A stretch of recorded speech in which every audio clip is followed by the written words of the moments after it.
Vamos orar. Pai, nós te agradecemos, ó Deus, porque o Senhor nos trouxe aqui, o Senhor nos permitiu chegar aqui hoje, para poder ter esse tempo precioso de comunhão com a tua igreja aqui em Joinville.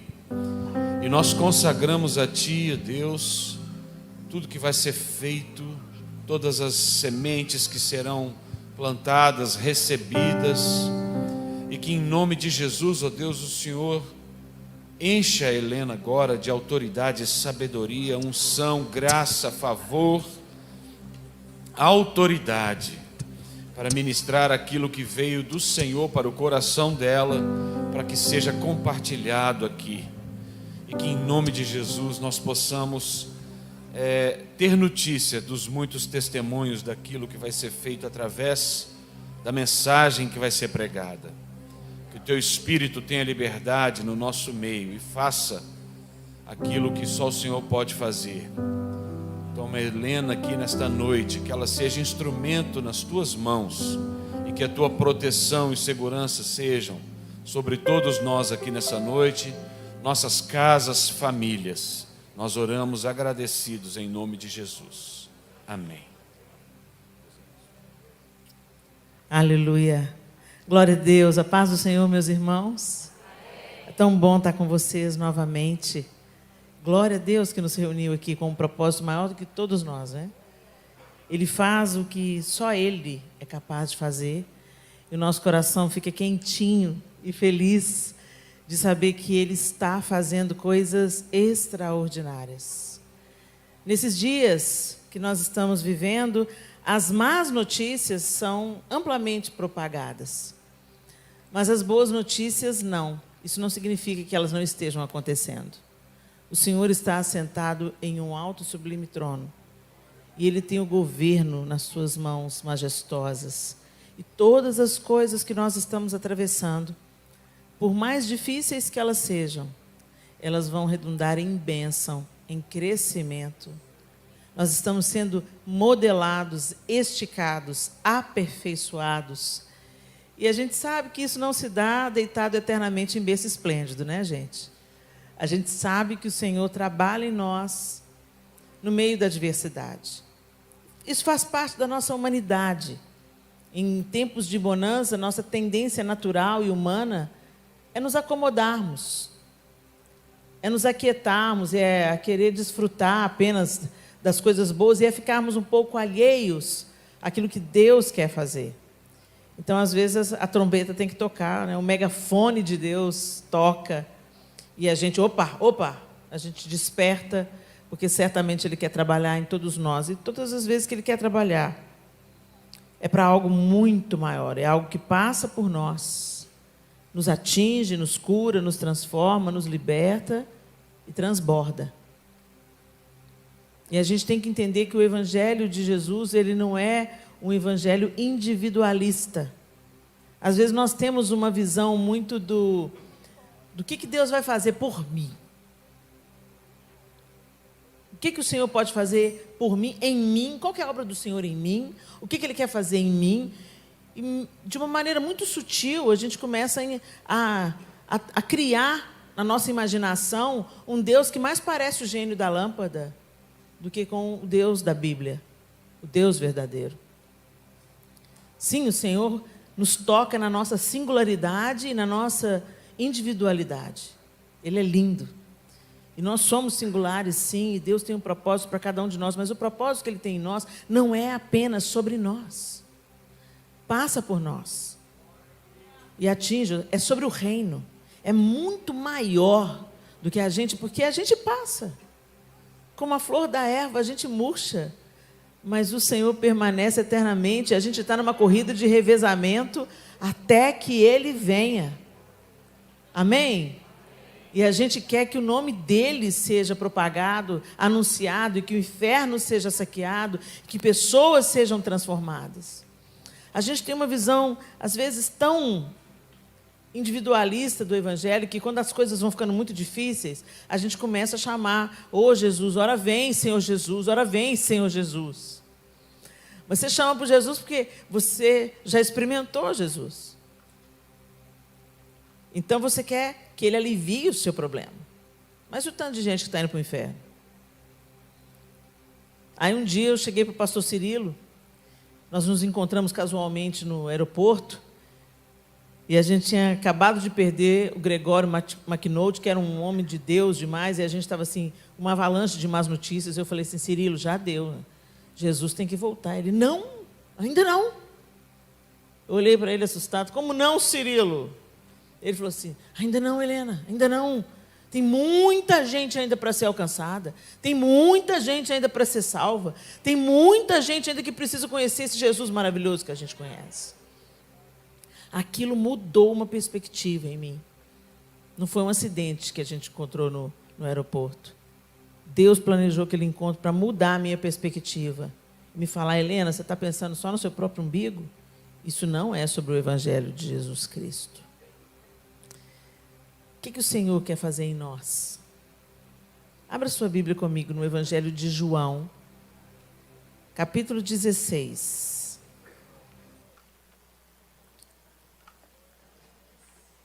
João 16. E nós vamos ler a partir do verso 5. E eu vou usar a linguagem NVI.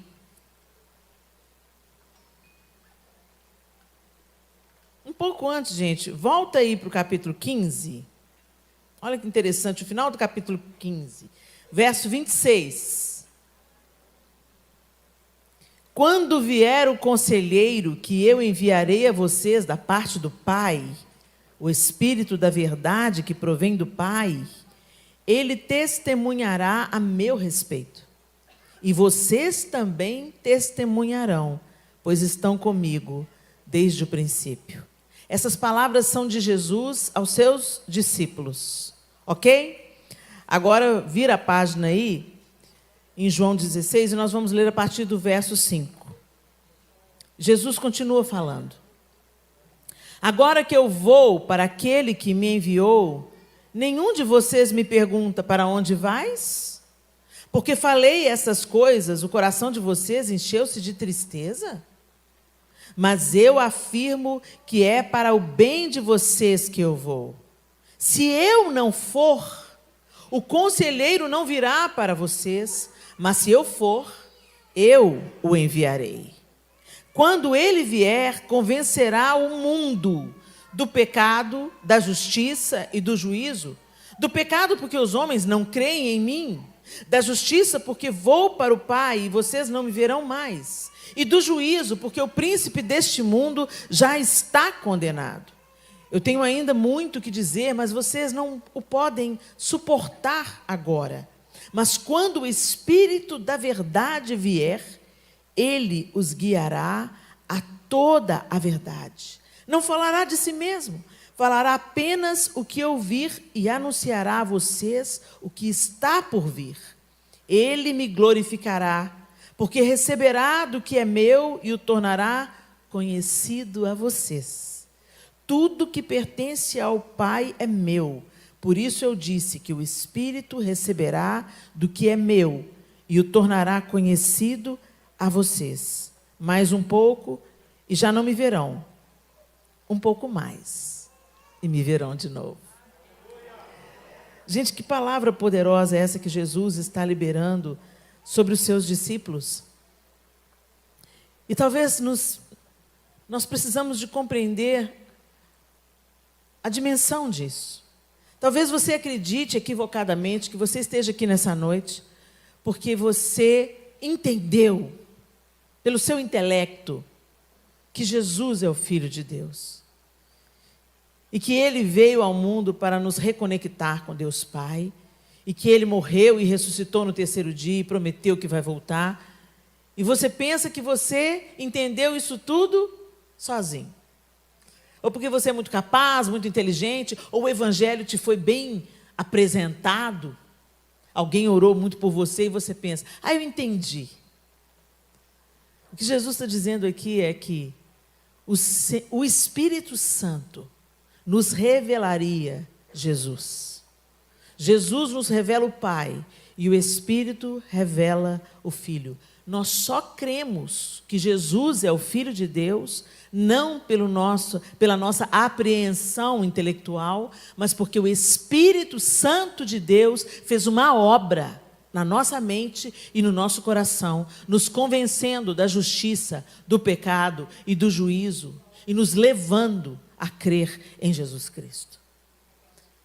Por isso que Jesus está falando, vocês estão entristecidos, vocês querem que eu fique, mas eu não posso ficar, eu preciso ir.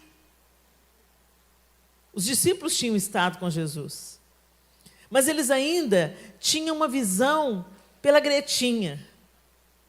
Tanto é que Jesus fala com eles, olha, vão para Jerusalém, permaneçam na cidade, até que do alto sejais revestidos de poder, e descerá sobre vocês o Espírito Santo, e vocês serão minhas testemunhas, tanto em Jerusalém como em toda a Judéia e Samaria, e até os confins da terra. O que transformou os discípulos amedrontados do sábado em homens ousados, dispostos a morrer pela causa do Evangelho? O revestimento do Espírito Santo, que fez todas as peças se encaixarem. Todas as palavras que eles tinham ouvido de Jesus começaram a fazer sentido, e as coisas começaram a encaixar dentro deles, libertando-os daquela ideia de um Messias judeu.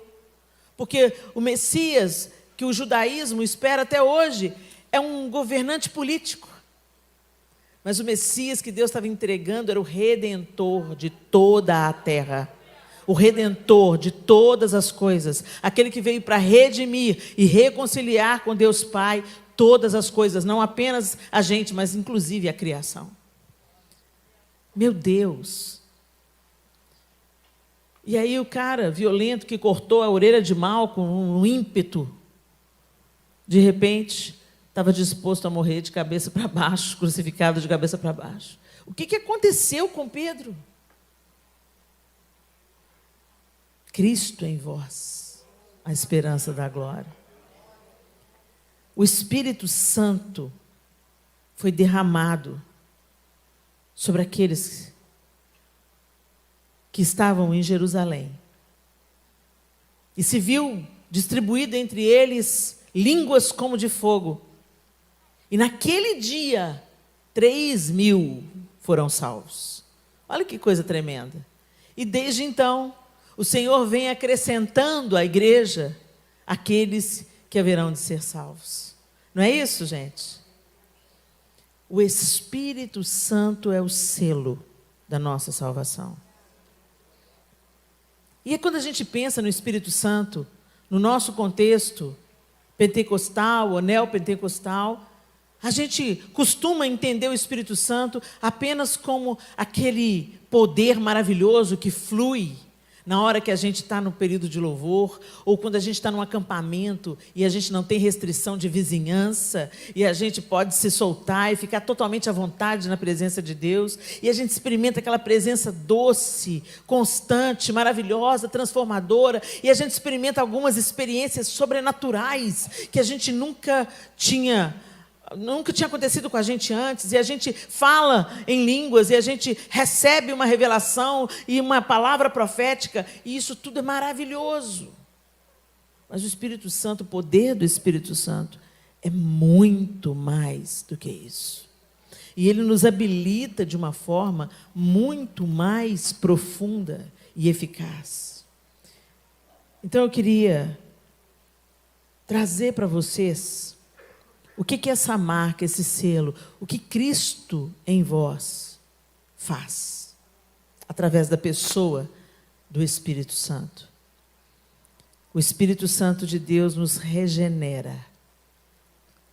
Em João 3, de 5 a 7.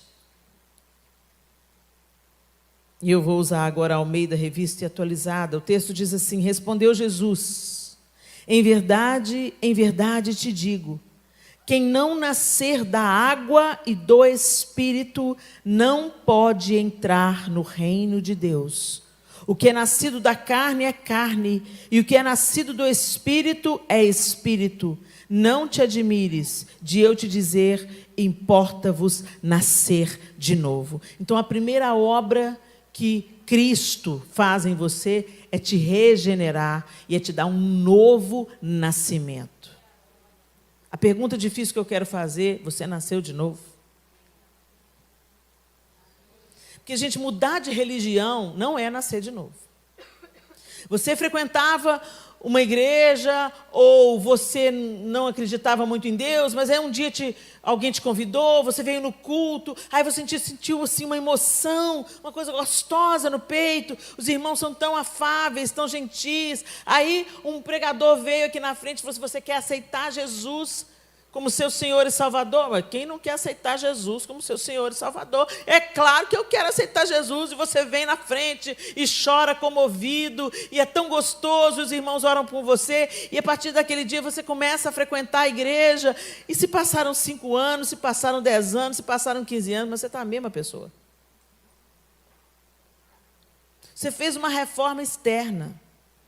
Você mesmo fez. Por quê? Porque o ser humano, ele tem uma capacidade de adaptação ao grupo para não se sentir rejeitado.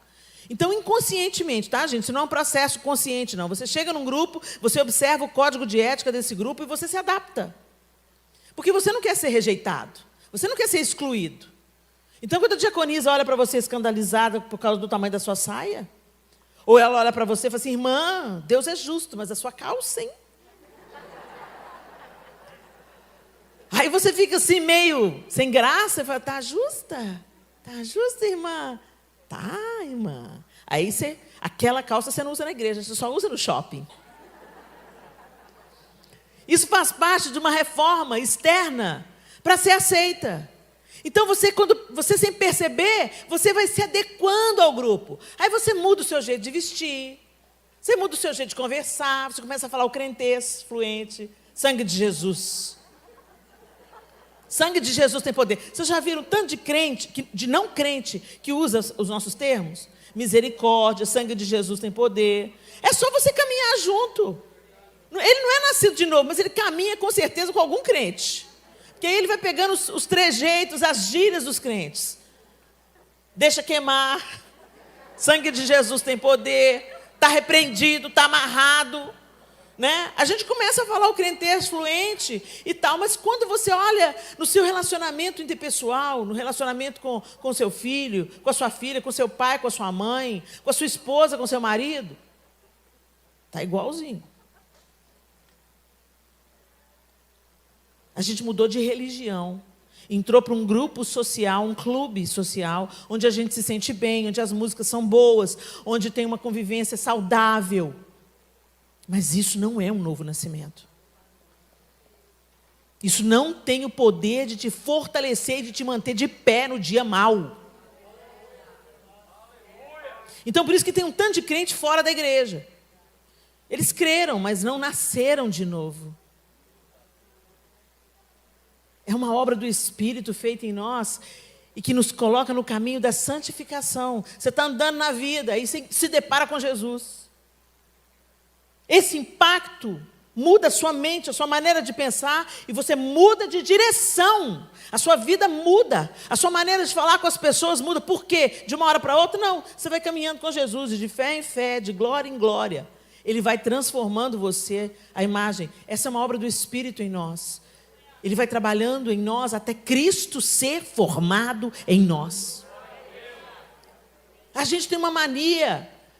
Quando a gente não é nascido de novo, a gente só muda de religião, a gente muda a roupa, a casca. O que parece santo começa a aparecer. Então você ergue as mãos, você canta, você chora. Mas na hora que o bicho pega lá na sua casa, a sua verdadeira natureza vem para fora. E é isso aí que você é de verdade.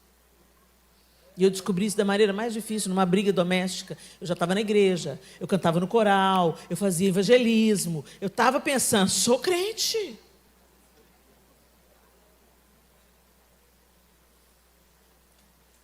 Aí, numa briga com meu pai, eu comecei a desacatar o meu pai, porque ele estava interferindo na maneira como o meu marido estava corrigindo a nossa filha primogênita. E eu não gostei da intervenção do meu pai, e eu fui dura com ele, eu fui brusca com ele, eu desrespeitei o meu pai. E começou aquela gritaria na casa dos crentes. Os vizinhos ficam tudo assim, né? Vocês já viram aqueles memes na internet que os gatos, os cachorros, ficam tudo em cima do muro? Pois é. E aí a minha mãe entrou na minha frente, tranquilinha, baixinha, pequenininha. Dona Helena olhou para mim e falou assim: Leninha, você não nasceu de novo. Como não nasci de novo? Graças a Deus que ela não falou, olha aí, porque senão sei lá o que ia ter acontecido. Mas aquilo foi reverberando dentro de mim. E eu comecei, é como se o Senhor tivesse acendido a lâmpada assim no meu coração. Eu comecei a ver que eu era a mesma pessoa. Eu era a mesma pessoa. Eu reagia do mesmo jeito.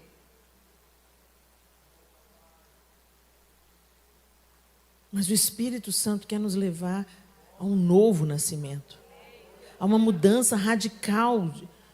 Mas a gente tenta, né, gente? A gente tenta, mas você não consegue. É por isso que nós não somos salvos pela lei, mas pela graça. Porque a lei a gente pode até se esforçar para cumprir, mas a gente não dá conta. Quando o Senhor foi fazer aliança com Abraão, por que vocês acham que ele pôs Abraão para dormir, gente? Vocês pensam mesmo que Abraão dormiu porque estava cansado? Aquilo foi a desculpa. O negócio é o seguinte, Deus falou, vou fazer uma aliança com Abraão. Corta os bichos no meio, Abraão. E nós dois vamos passar no meio. Era assim que se fazia aliança. Corta os bichos no meio, põe uma parte de um lado, uma parte do outro. Nós dois damos uma mão, passa pelo meio dos bichos partidos. Quer dizer isso? Se um de nós que descumprir a aliança, que se faça a nós com o que foi feito com esses animais. É sério? Deus é sério, gente. Muita gente pensa que não, mas Deus é sério. As coisas de Deus são assim. Só que Deus sabia que Abraão, por mais bem intencionado que ele fosse, ele não tinha capacidade, como nenhum de nós aqui tem. A gente até se esforça. Olha Pedro, gente. Pedro está falando, Jesus, de maneira nenhuma te negarei, se preciso for, vou morrer no seu lugar. E os outros discípulos fazendo coro, nós também. Daqui a pouco, chegou a guarda do templo. Pedro armado, 3 anos andando com Jesus, gente. E armado. Arranca a espada, corta a orelha de Malco. Jesus pega a orelha. Pedro, guarda essa espada. Pedro, cola a orelha de Malco. Restitui a Malco a possibilidade de continuar trabalhando. Né? E fala assim, para com isso, que se você continuar nessa vida, você vai morrer pela espada. Nós não temos condição. Daqui a pouco eles fogem. Daqui a pouco Pedro nega. Nós somos decepcionantes. A gente não dá conta. Mas se nós estivermos, ele falou muito claro, se vocês estiverem em mim e eu estiver em vocês, vocês darão muito fruto.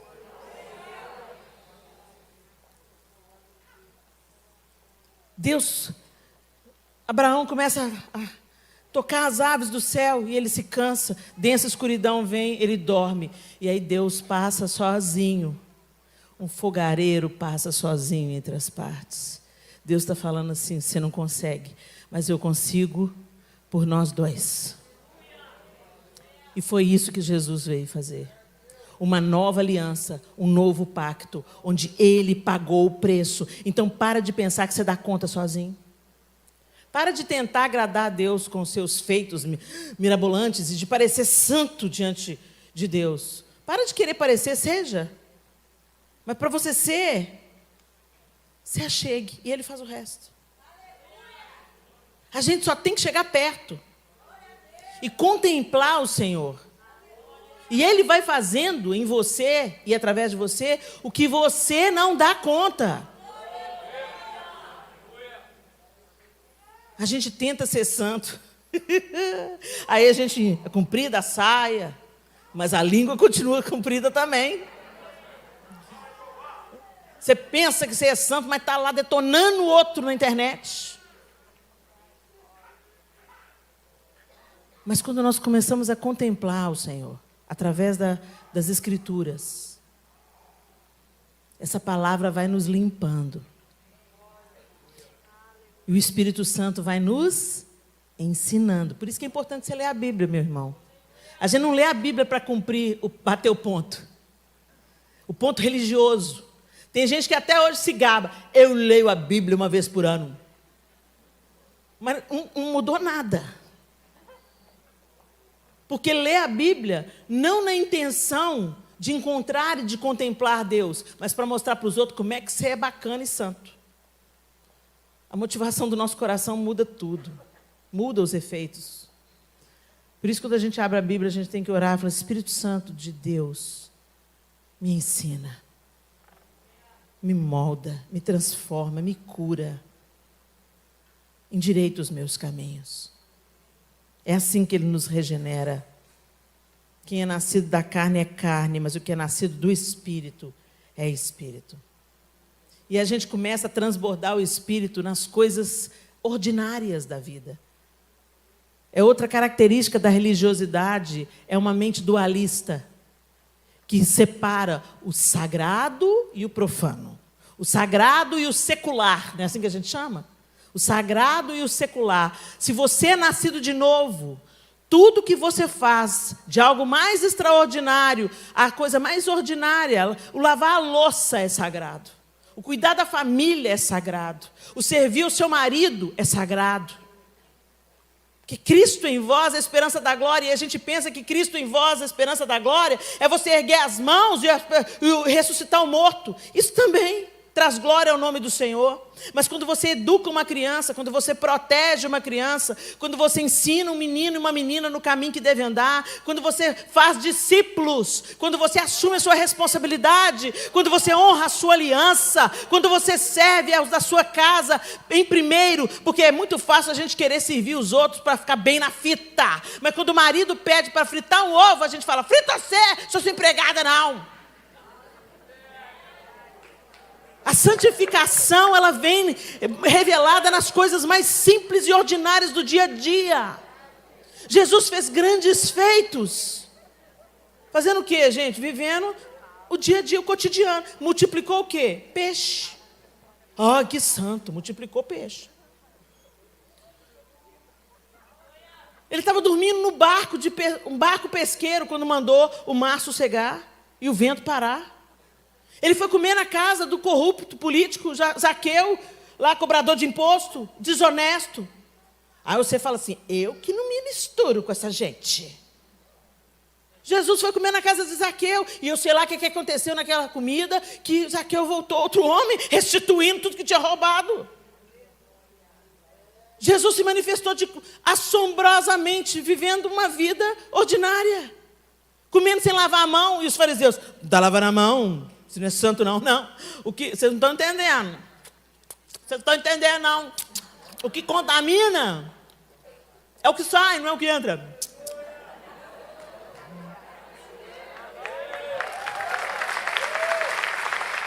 Ô Jesus, ajuda a gente a ser parecido com o Senhor. Ajuda a gente, Senhor. O Espírito nos convence. E nós já acabamos de ler o texto.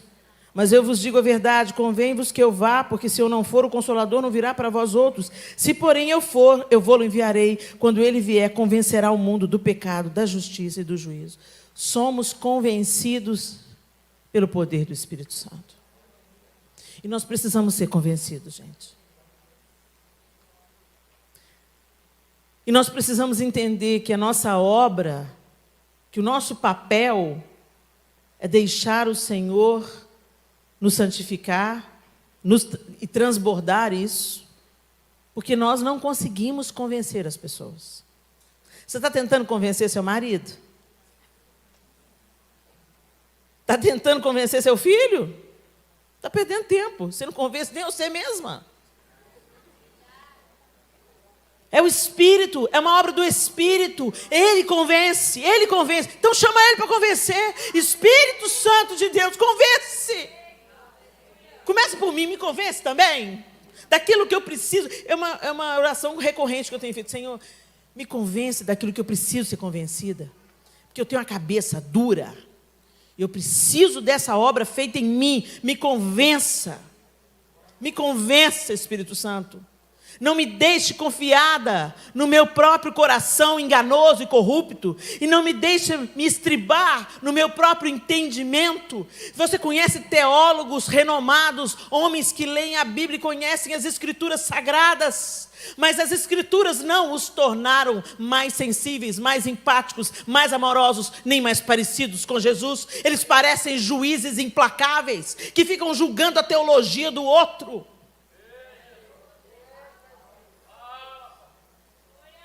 É muito perigoso, gente, a linha é muito tênue.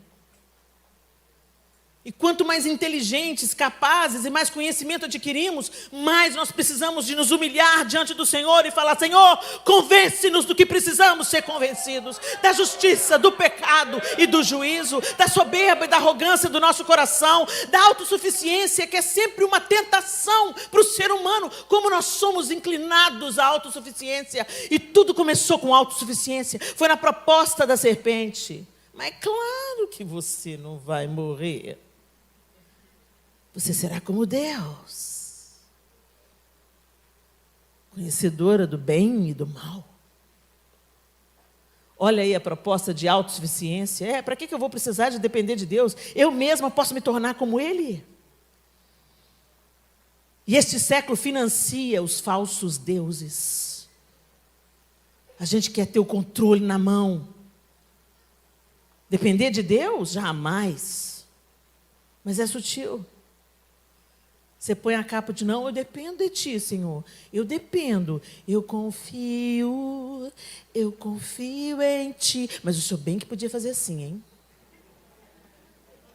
O senhor podia jogar um raio na cabeça dele, Jesus. Ô Senhor, mata. Gente, ô Senhor. Já viu essa oração? Ô Senhor, salve e promove.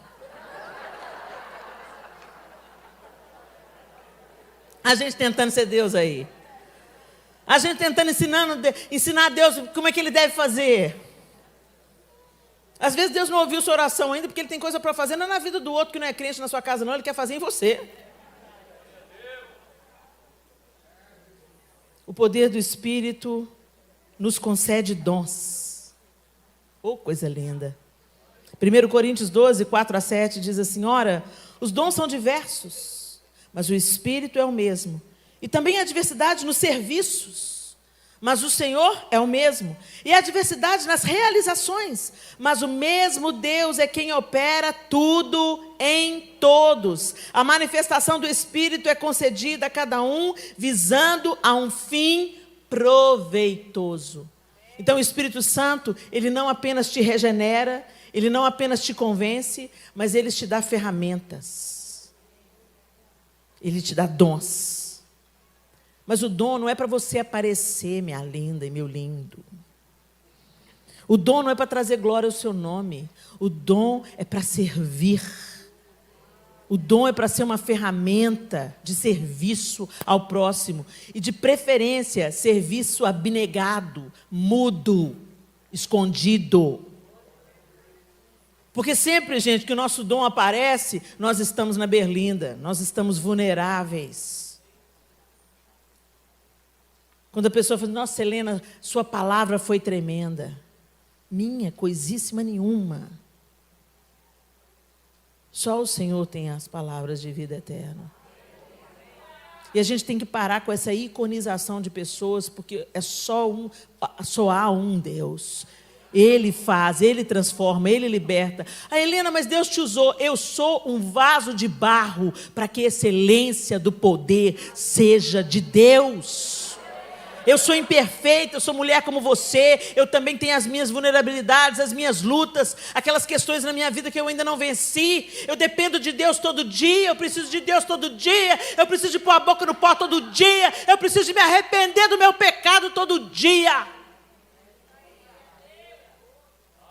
E a gente, às vezes, quer usar os dons que Deus nos deu para trazer glória ao nosso próprio nome, fama à nossa igreja. Tudo em nós é para a glória de Deus. E é para servir. E será que a gente tem buscado os dons, gente, com esse ímpeto, com esse desejo de servir? Por exemplo, mais do que nunca, a gente precisa de buscar o dom do discernimento. O discernimento é um dom, discernimento de espíritos. A gente precisa de pedir ao Senhor essas ferramentas.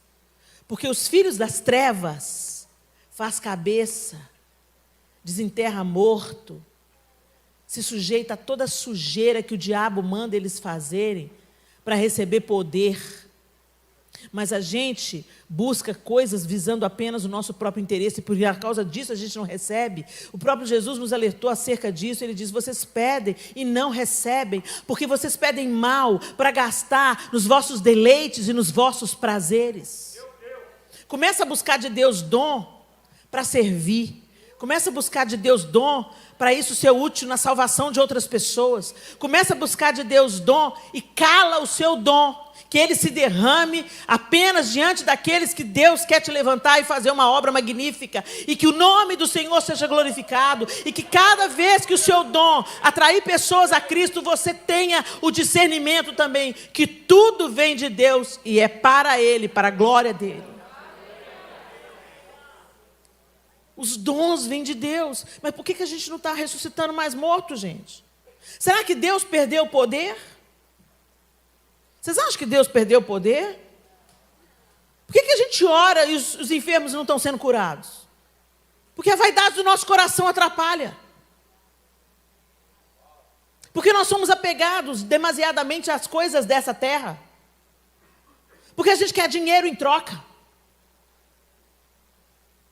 Porque a gente quer entregar a profecia e quer que a pessoa que recebeu a profecia nos abençoe. Deus não vai dar, não.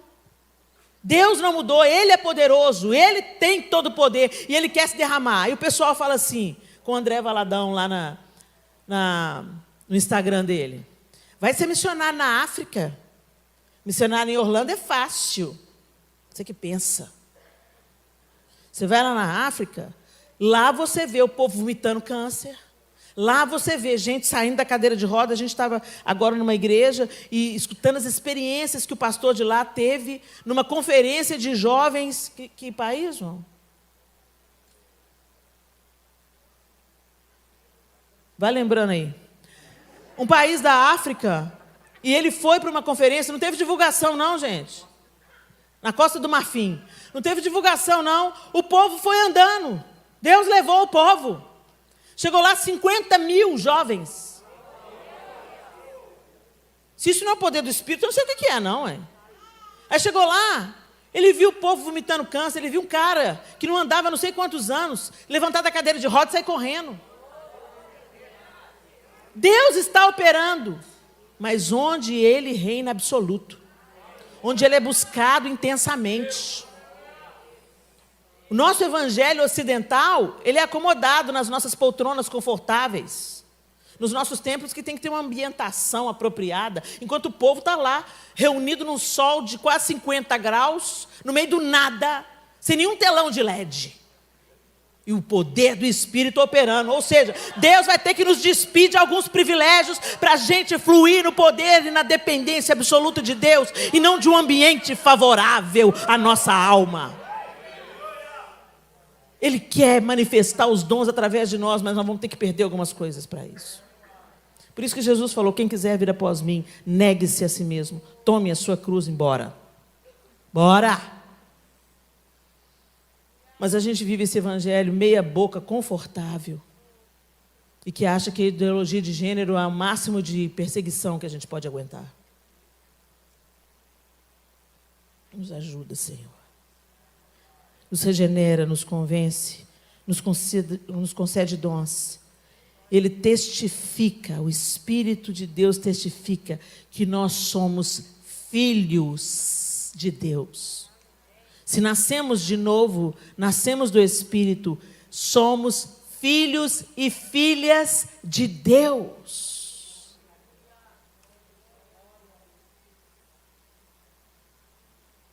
É a sua identidade. Eu não preciso aqui usar a manivela coaching, não. É a sua identidade. A sua identidade não vem do seu esforço, a sua identidade não vem do seu grito, a sua identidade não vem do seu olhar para o espelho e falar, você é maravilhosa, filha de Deus. A sua identidade vem de Deus. E quando você se aproxima dele e se relaciona com ele, isso entra. Você sabe que você é filha, você sabe que você está falando com seu pai. E a gente entende a paternidade de Deus perfeita e completa. Não é papaizinho que só mima, não. É papai que também dá chibatada. Papai que dá limite, papai que fala não. Papai que fala assim, vamos aprender? Vou te forjar, vou te ensinar. A gente quer a paternidade, só papaizinho, te pondo no colo. Graças a Deus, papai tem colo para nós. Oh, Deus maravilhoso. Ele tem colo, mas ele também tem não. Ele também, vai não, vai não. Eu me lembro, gente, uma das maiores lições que eu tive sobre a paternidade de Deus. Meu filho Arthur tinha 3 anos, e a Clarinha, nossa primogênita, tinha 8. E a gente estava na mesa do lanche à tarde, e a Clara pegou a faca e começou a passar manteiga no pão. O Arthur olhou para a faca, e foi pegar a faca, e eu tirei a faca da reta dele. Ele falou, eu quero a faca. Eu falei assim, não, Arthur, você não pode ter a faca, não. Eu quero a faca. Não, Arthur, você não pode ter a faca. Mas a Clarinha tem a faca. Não, a Clarinha tem idade para isso.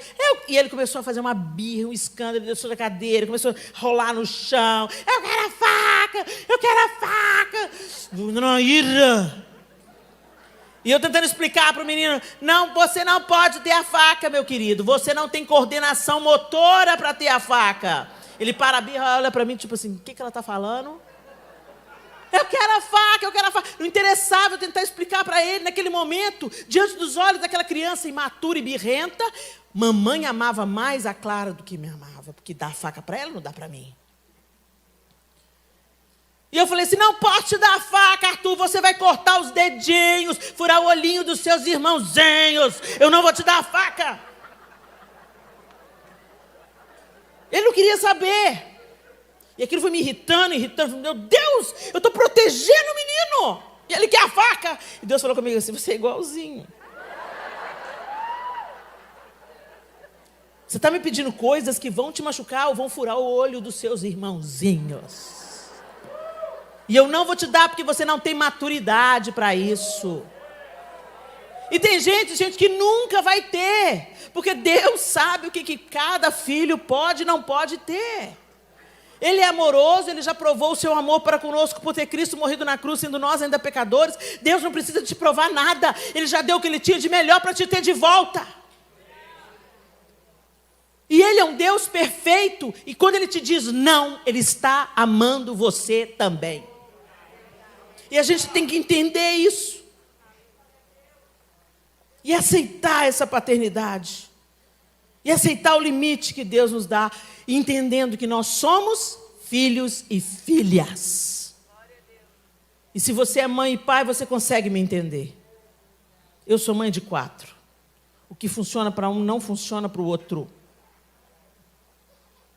Cada um tem um plano. Eles foram educados no mesmo ambiente. Cresceram na mesma igreja, estudaram na mesma escola. Filhos do mesmo pai, da mesma mãe. Tiveram praticamente oportunidades iguais. Foram amados igualmente, mas cada um deu uma coisa.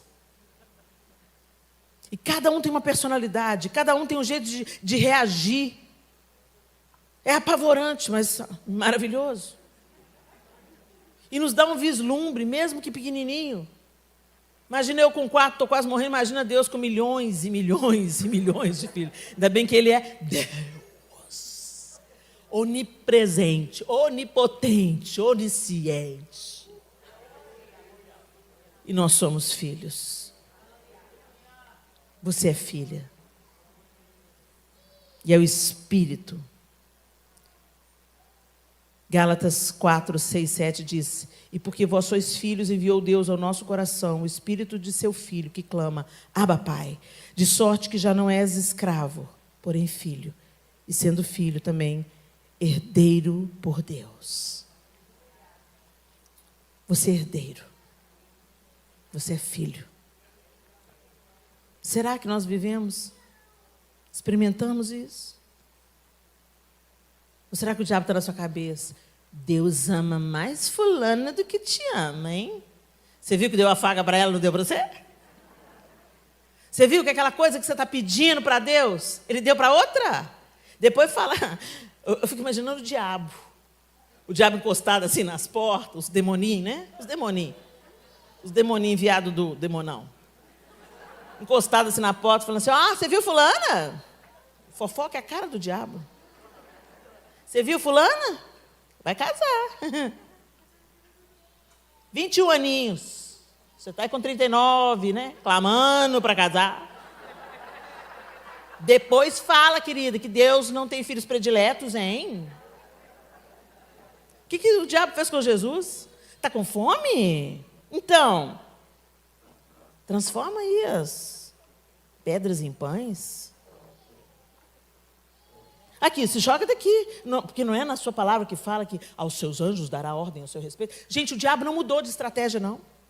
E ele começa a falar para você a conversa fiada dele, que você não é filha, que você não é amada, que esse lenga-lenga. Se aproxime de Deus, se achegue a Ele, contemple a Ele, e você vai receber esse amor curador, restaurador, pelo poder. Cristo em vós, a vida de Deus em você, a filiação em Cristo Jesus. Ele se tornou o primogênito. De unigênito ele se tornou o primogênito. E você é co-herdeiro com Cristo. O poder do Espírito Santo. Espírito Santo, nos capacita a vencer o pecado. Romanos 8, 13, 14. Porque, antes disso, gente, antes disso, nossa, eu soltei um tanto de coisa aqui. Vamos correr um pouquinho, que o nosso tempo está se esgotando. O Espírito Santo nos conduz ao caminho da santificação. Lá em Gálatas 5, 18 a 25 diz, mas se sois guiados pelo Espírito, não estáis sob a lei. Ora, as obras da carne são conhecidas e são prostituição, impureza, lascívia, idolatria, feitiçarias, inimizades, porfias, ciúmes, iras, discórdias, dissensões, facções, invejas, bebedices, glutonarias e coisas semelhantes a estas, a respeito das quais eu vos declaro, como já outrora vos preveni, que não herdarão o reino de Deus os que tais coisas praticam. Mas o fruto do Espírito é amor, alegria, paz, longanimidade, benignidade, bondade, fidelidade, mansidão, domínio próprio. Contra essas coisas não há lei. E os que são de Cristo Jesus crucificaram a carne com as suas paixões e concupiscências. Se vivermos no Espírito, andemos também no Espírito. Então o Espírito Santo de Deus nos conduz no caminho da santificação. Nós precisamos dele para sermos santificadas. Não é no nosso esforço, é na dependência, é no relacionamento com ele. E ele vai jogando luz nas nossas trevas e nos apresentando um novo e vivo caminho pela cruz. Ele nos faz frutificar. Gálatas 5, 22 e 23. Mas o fruto do Espírito é amor, alegria, paz, longanimidade, benignidade, bondade, fidelidade, mansidão, domínio próprio. Quanto a essas coisas não há lei. A gente ora pedindo a Deus um carro novo. A gente faz campanha pedindo a Deus para soltar aquele dinheiro que está retido no processo de 20 anos. Mas a gente não se dedica a pedir a Deus, Deus, me torna uma pessoa mais amorosa. Me torna uma pessoa mais pacífica, Senhor. Jesus, me torna uma pessoa mais mansa, Senhor. Porque o Teu Espírito Santo habita em mim. Então Ele está me habilitando a ir crescendo na mansidão. Jesus, eu preciso crescer na mansidão. Eu preciso crescer no domínio próprio, porque eu estou sendo consumida pelos meus desejos. E não se engane com álcool e fumo, não, gente. Cigarro, não. Você é escravizado pelo seu prato de comida. Você não consegue largar o doce. É mortal, você está quase diabética.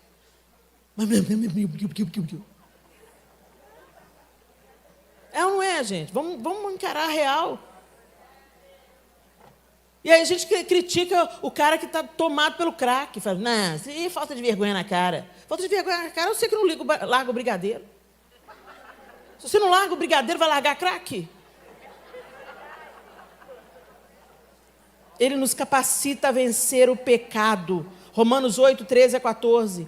Porque se vivermos segundo a carne, caminhais para a morte. Mas se pelo Espírito mortificardes os feitos do corpo, corpo, certamente vivereis, pois todos os que são guiados pelo Espírito de Deus são filhos de Deus.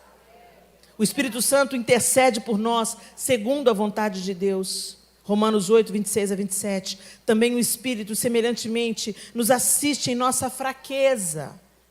Porque não sabemos orar como convém, mas o mesmo Espírito intercede por nós, sobremaneira, com gemidos inexprimíveis. E aquele que sonda os corações, sabe qual é a mente do Espírito, porque segundo a vontade de Deus, é que ele intercede pelos santos.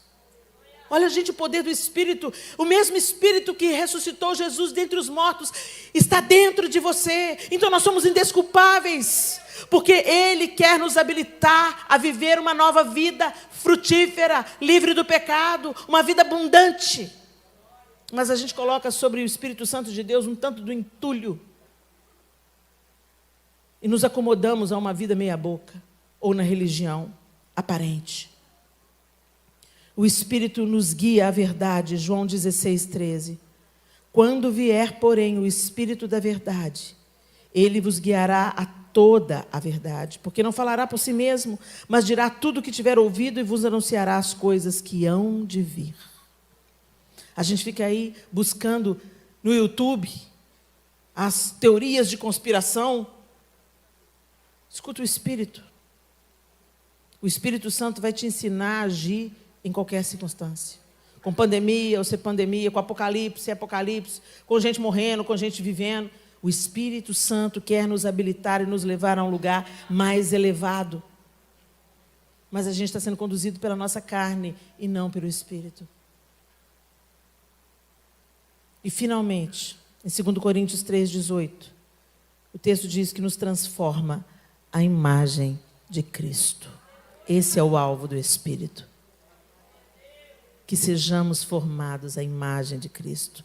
Portanto, todos nós, com o rosto descoberto, refletimos a glória que vem do Senhor. Essa glória vai ficando cada vez mais brilhante e vai nos tornando cada vez mais parecidos com o Senhor, que é o Espírito. Cristo em vós. Já está tudo aí. Mas que escombros você está colocando em cima do Espírito, né? Que entulhos. A Bíblia fala, não apagueis o Espírito.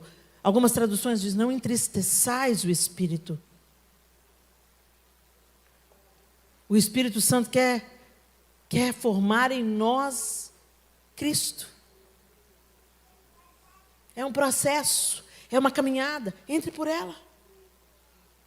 Para de ser conformado pela religião, ou ao nosso cristianismo ocidental. Tem irmãos nossos que estão morrendo decapitados, simplesmente pelo fato de serem cristãos. Nós estamos como crianças, inabilitados para receber uma faca.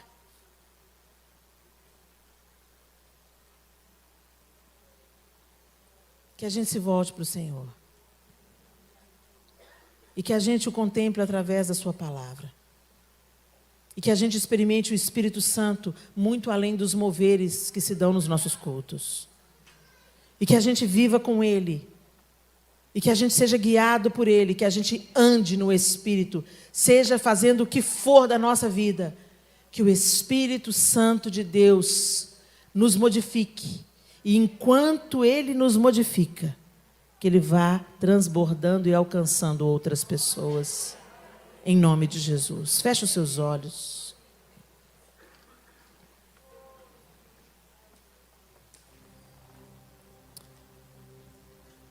Oh, Deus. Faz de novo.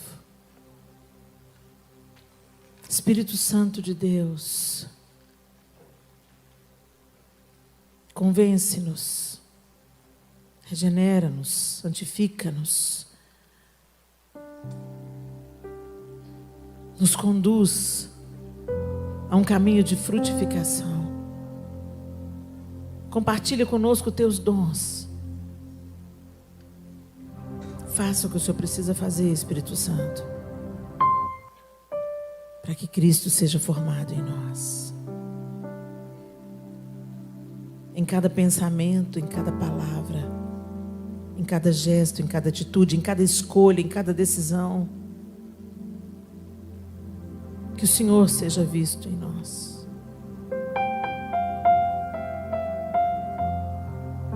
Ajuda-nos, Senhor, porque sem o Senhor nós não podemos fazer coisa alguma. Como nós avançaremos se não for o Senhor?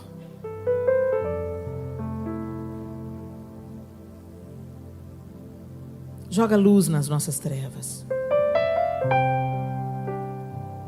E tira-nos, ó Deus, da aparência de santidade, aparência de novo nascimento. Nós queremos nascer de novo e andar no Espírito e mortificar a nossa carne e fazer a Tua vontade, glorificar o Teu nome e expandir o Teu reino até que o Senhor venha. Sonda os nossos corações nessa noite, porque o Senhor nos conhece mais do que a gente se conhece, essa é a verdade.